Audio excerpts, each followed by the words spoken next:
Hello there everybody, today we're going to show you a tutorial on how to get here. Well, we're going to show you the whole route here, but to do that we need to go back here. Now if you followed my tutorial from my previous YouTube video, you'll know that you can use 3 keys on your controller, the ones I'm hitting here, and I actually changed it so that these 3 are Windows key, mouse position, click for both profiles. I find that to be easier because that way, no matter which configuration you're using, you get the same button. So after you talk to Squidward, you want to quickly go over to the spot, and you see these bushes that are higher than the rest of them. Line up just on the right edge, or I mean the left edge of them. Just kind of touching them a little bit, just tickling them, and then aim your camera to the center of Jellyfish Rock. Camera height doesn't matter. Keeping it about kind of level is going to be a little more helpful to you if you want to time it right. But you want to have yourself ready to lag, have that button ready, and you want to fall off of this, jump, spin, and then sponge warp. Obviously, you'll want to lag, but I just want to show you where the sponge warp is. It doesn't need to be perfect. We're not getting a very precise angle sponge warp here.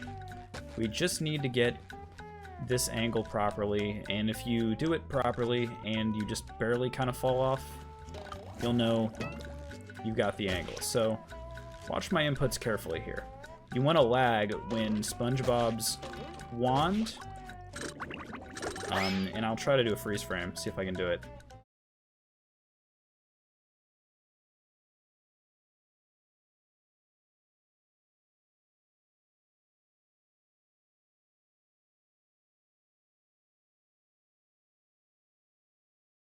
If I did the editing properly, you'll see the freeze frame that you need to lag on. And I would actually hold it for a few seconds if you want to get it properly. Like that. And you'll end up right on top of Jellyfish Rock. Now the better your angle, the more likely you are to end up right on the top of it.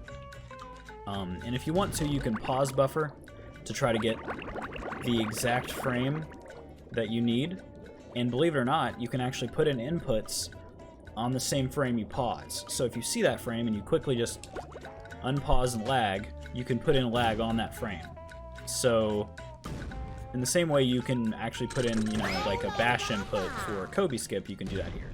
So once you're up here, you're going to want to look down, find this little bridge, and go slightly to the right of it so you can talk to Gary. Or alternatively, you can fall right about here and just get the cutscene on the way down. That's actually a tiny bit faster. And after you talk to Gary, just head up here and you get the bungee. And as you collect the bungee spat, you pause and you warp back to the front, or the beginning rather, of Jellyfish Fields. I can't speak tonight. It's okay. Remember that every loading screen you'll have to reset your mouse position so you can lag. That's important. I just kind of instinctively do it at every loading screen now, but you might have to condition yourself. So you go the same route, but here you stop. And instead of just going where we normally go, aim a little left. You see that archway up there? The one right above SpongeBob's head? Behind the blue shiny? That archway, right in the center, in that cleft. I'm gonna use my mouse. Right here. That's where you want to aim your camera. Just aim right about in that center. Find this little patch of grass. There's this one longer than the rest of them, and it's a really good marker. Now, it's not this one. It's this one. Now, aim at that archway. Walk forward until you can't see that anymore. And obviously, you'll want to make sure that archway is just kind of barely peeking out. But, I don't know. It's hard to describe exactly how high you want your camera, but just kind of look at what I'm doing here and try to match it to some extent. It doesn't have to be exact. So, you want to walk this way, and the moment you see it appear on screen, I actually do it a little lower. The moment you see it appear on screen, you react to that by jump, spin, and then do the exact same thing. Except for you want to sponge warp. So let's do it. Just a little practice. And I did not do it correctly. So I'll probably just cut the video.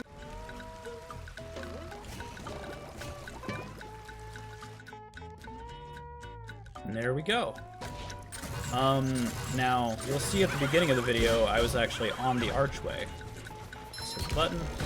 I didn't end up on the archway this time.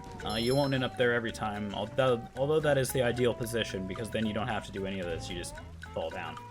But if you get one of the unfortunate angles where you just don't lag long enough, or the angle's not proper, or you jump from the wrong position and you go too high and not far enough, and you end up down here in this area, you can always just recover by walking forward by this waterfall, walking backward, and then lagging on the way up from this.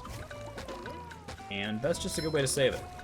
I hope you found this helpful, and you'll reset fewer of your runs now. Hope you have a wonderful day, evening, night, whatever time it is for you in whatever universe. Good night.